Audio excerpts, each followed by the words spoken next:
చూస్ country delight, live better. ఇప్పుడే country delight యాప్ని download చేసుకోండి.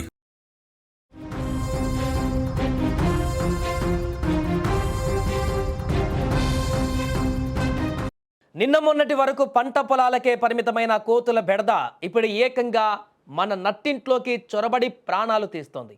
కరీంనగర్ జిల్లాలో సరిగ్గా ఇదే జరిగింది. తన ఇంటిని, తన సామాన్లను కాపాడుకుందామని ప్రయత్నించినటువంటి ఒక మహిళ ఆ కోతుల భయానికి ప్రాణాలు కోల్పోయింది. కరీంనగర్ జిల్లా శంకరపట్నం మండలం లింగాపూర్ గ్రామానికి చెందిన కేశిరెడ్డి విమల నిన్న ఉదయం వ్యవసాయ పనులకు వెళ్ళడానికి సిద్ధమవుతున్నటువంటి క్రమంలో ఇంటి ముందుకు కోతుల గుంపు వచ్చింది. బయట ఉన్న ఆమె కుమారుడు రమణారెడ్డి కోతులు దాడి చేయడానికి వస్తున్నాయి అనేటువంటి భయంతో కేకలు వేస్తూ ఇంట్లోకి వెళ్ళిపోయాడు. దీంతో అక్కడే ఉన్నటువంటి విమల లోపల నుంచి కర్ర తీసుకొని బయటకు రావడంతో కోతులు ఒక్కసారిగా దాడికి యత్నించాయి. భయాందోళనకు గురైనటువంటి విమల అనేటువంటి ఆ మహిళ వెనకకు నడుస్తూ అదుపు తప్పి మెట్లపై నుంచి కింద పడి స్పృహ తప్పి అక్కడ పడిపోయారు. కుటుంబ సభ్యులు వెంటనే హుజరాబాద్లోని ఏరియా ఆసుపత్రికి తరలించగా వైద్యులు అప్పటికే మృతి చెందినట్లుగా చెప్పారు. మృతురాలి భర్త తిరుపతి రెడ్డి అనారోగ్యంతో 5 ఏళ్ల క్రితమే మృతి చెందగా 2 కుమారులు ఉన్నారు వారికి. ఇక ఇది ఒక కరీంనగర్ సమస్య మాత్రమే కాదు, మన తెలుగు రాష్ట్రాలలో చాలా ప్రాంతాలలో ఊర్లలో ఇదే పరిస్థితి నెలకొంది. ఇప్పుడు వాటి ఆకలి తీరకనో, కోతుల ఆకలి తీరకనో, లేకుంటే నివాసాలు లేకనో అవి ఊర్ల మీదకి పడుతున్నాయి.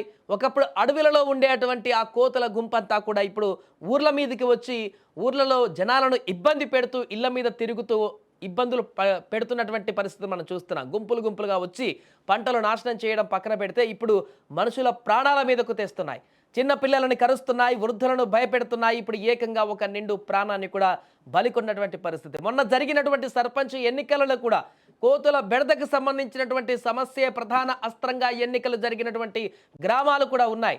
అంటే ఎంత తీవ్రమైనటువంటి పరిస్థితి ఉందో గ్రామాలలో కోతులకు సంబంధించింది అనేది దాన్ని బట్టి మనకు అర్థమవుతుంది. ఇలా అనేక గ్రామాలలో, తెలంగాణ, ఆంధ్రప్రదేశ్లో అనేక గ్రామాలలో ఇదే పరిస్థితి. అడవుల్లో ఉండాల్సినటువంటి కోతులు ఇప్పుడు విపరీతంగా ఊర్ల మీదకి రావడానికి గల కారణాలు ఏంటి?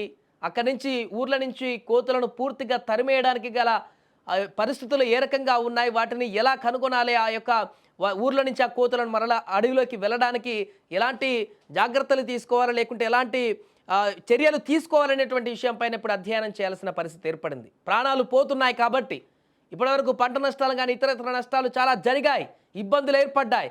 కానీ ప్రాణాలు కూడా పోయే పరిస్థితి వచ్చింది కాబట్టి ఖచ్చితంగా దీనిపైన చర్యలు తీసుకోవాలంటూ కూడా అక్కడ స్థానికులు ఇప్పుడు డిమాండ్ చేస్తున్నారు. ఆ గ్రామంలో కేశిరెడ్డి విమల అనే ఆమె ఇంటి ముంగడికి కోతులు విపరీతంగా రావడం వల్ల కోతులను కొట్టబోతే ఆమె మీదకి దూసుకురావడం వల్ల ఆమె వెనుక పడిపోవడం వల్ల ఆమెకు తలకు గాయం కారణం వల్ల ఆమె వెంటనే చనిపోవడం జరిగింది. Hyderabad area hospital Keshireddy Vimala.